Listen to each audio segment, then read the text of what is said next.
Hi, everybody. So I had just driven on the way here. It's kind of a rainy day, drizzly, blah, but I like the blah days sometimes. It kind of puts you in a state where it makes you think. At least it does for me because you take a little bit more time to think about things, and it just makes me in a state where I just think. I don't know. I wake up in the morning and sometimes you just have deep thoughts, and that's how you just are for the day. So today is one of those. As I was driving here on the way to the gym, I was driving on a doubled road, where there's going in opposite directions. And I had it in my thoughts, and I do this every time I'm on one of those kind of roads. I'm thinking I need to talk about this. Okay, so we put a lot of trust in the other people that are coming the other direction. We put a lot of trust in them. Have you ever really thought about that? How your life is in their hands, and the same, vice versa. We just put a lot of trust in that and hopes that they're not texting on their phone or eating something or rummaging in the bag to get started on eating something. I understand that there's, what is it? Driving where you automatic driving, whatever it's called, cruise control. Yes, I understand there's that, but there's also like I have the lane assist, where it stays in the lane for me and all of that while I'm driving. But even still, your car can still drift using that. So I do not trust it 100%. So your mind, your eyes and everything needs to be staying on the road in front of you and the cars around you. And the way that I feel when you're on the road, my husband's not like this because he's like, move off the road, I'm the only one here, get away. Me, I'm always thinking about what other people do, because you can't control what other people do. The only thing you can control is what you do. And here's the whole thing. You have to watch other people. You can't just assume that they're going to do right. Okay? So, and then you get in a wreck and you're like, oh, well, they shouldn't have been a dumbass. No, you have to think ahead of that kind of situation. You can't trust that people are going to do what they're supposed to be doing on the road.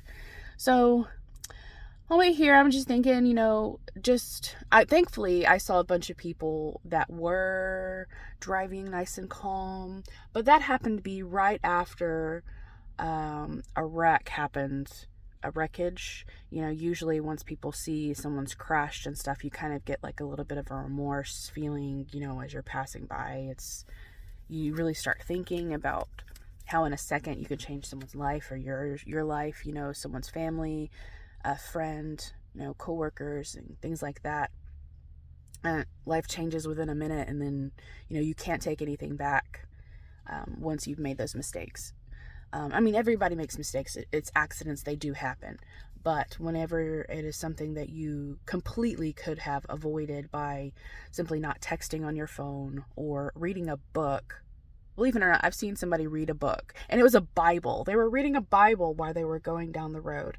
I'm like, okay, are you preparing yourself for the doom that will surely come to you reading that, like while you're going down the road, reading anything going down the road, when your eyes need to be on the road versus on the pages of the book? It was, oh God, I just thought that was okay.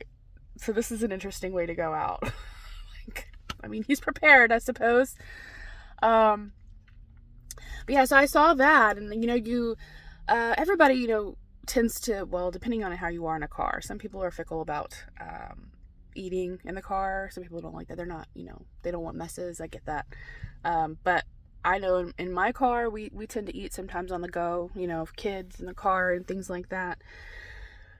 But I always try to get the food situated all before I start down the road, and then there's some people that like to rummage in the bag during driving, and that's also a distraction. Anything can be a distraction. My kid constantly like drops something on the floor and she whines that, you know, she dropped it. It's like, don't have freaking butterfingers, and then I wouldn't be reaching back there, you know, with gambling on our lives trying to get whatever stuffy you may have dropped on the floor. Not gonna happen. So you pull over and you get it, or you just say deal with it and it's your fault, wait till we get home, you know.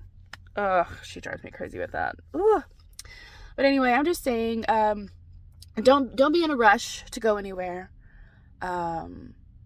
Everybody's trying to get to the same place, or not necessarily the same place, but going somewhere. And don't put yourself at risk or others at risk trying to be there first. You know, it's a selfish way to drive. It only takes a second to ruin someone's life or yours. Thinking about the families that would be completely wrecked in a second and you wouldn't be able to take it back.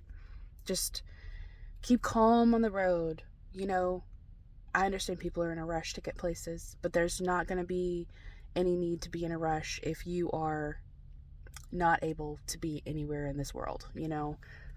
So just take your time. Don't text in that moment. You don't need to. It'll still be there when you park or whatever. You can still get back to them. That's the whole point of a text. They're calling you, okay. You either hit the phone button, speakerphone, where you can hear it through the car and talk, or you just simply wait until you're not driving. What kind of life did we have before we had phones in the car? We still had wrecks, but way less wrecks because people were not on their phones, you know.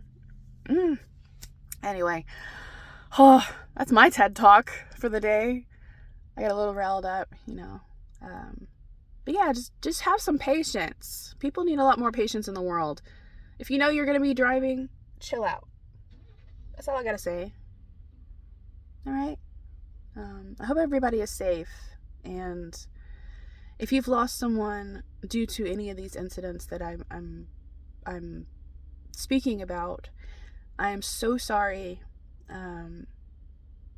So sorry for your loss and just the heartache that your family must be going through or went through.